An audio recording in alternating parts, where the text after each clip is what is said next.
And the second question that every human being sooner or later is asking is what?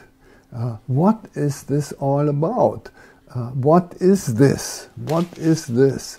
What is this body of mine? And when we ask what, we find that it leads us into that same mystery, in this same reality or actuality with which we are confronted and which we cannot grasp, which we cannot understand. We can only live it. The what. The what leads us into ever new questions. What is this?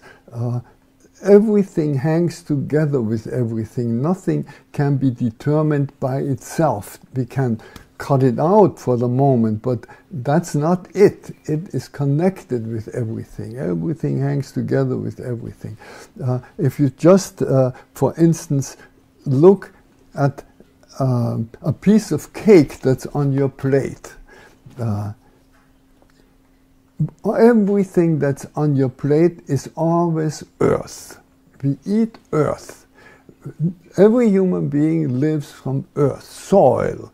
It's soil that has been transformed. You can lead everything that's on your plate back to soil. So here you have your cake.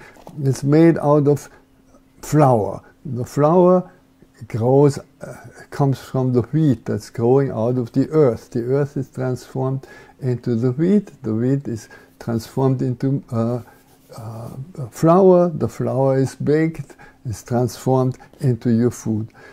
It's made out of eggs. The eggs come from the chickens. The chickens come eventually also from the earth. They eat earth, they eat grain that comes from the earth.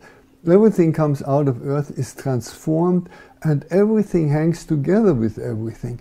On this cake is not only this piece of cake that you have right now, it's all that stands behind it. The first woman that invented the cake, the baking of the cake, the making of fire, the invention of fire. In other words, even such a simple thing as a piece of cake on your plate is ununderstandable. If you ask what and you have no answer, if you take anything in the world and you ask what, it will lead you into mystery. It will lead you into that great actuality with which we are confronted and which we cannot comprehend, but which holds us and carries us. If you, for instance, look at the cake in another perspective, it's made out of molecules. The molecules are made out of atoms. The atoms are made out of subatomic particles.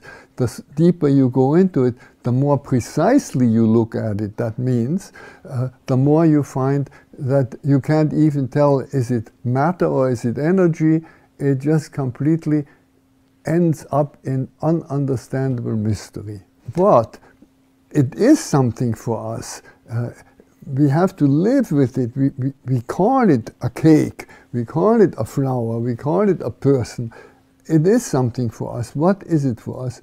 And the answer that makes sense is that it is a word that speaks to us because it tells us something.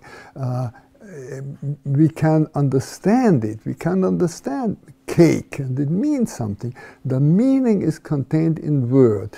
And then there is a third question, and that is the question, how? And everybody sooner or later asks themselves, how? How can I live? How can I do this? How come there is everything? And this how has no answer. It is ultimately the question that concerns living. Live it. You can't answer it, you can't comprehend it, you can't do anything with it, but live it. Life lived. And so you can understand yourself, not with a new map, a different map. We have outgrown the age of maps, but we are now in an age of relationships. And you can see yourself in relationship through the question, why? In relationship to that silence that surrounds everything and out of which everything comes. A nothing, no thing, but a pregnant nothing, a fertile nothing, a nothing from out of which everything comes. And what is that fullness that comes out of that nothing? Is that word that comes out of the silence.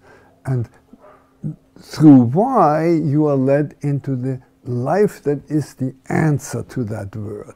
And you can listen deeply to this word and you can respond to this word. And at every moment we are standing at this crossroads of this axis of relationships. The depth axis that connects us to, through why, to the silence, the horizontal axis that connects us through the question what, to everything there is, to the fullness of being, and we stand at the crossroads and ask, how? How shall I live? And the answer is, respond to the word, listen to the word, and live fully. Live fully. Full response to this present moment. And that you can do through stop and listen to the why, look at the what, and go. That is the doing, that is the answer to the how to do it, lovingly. That means in relationship to everything there is.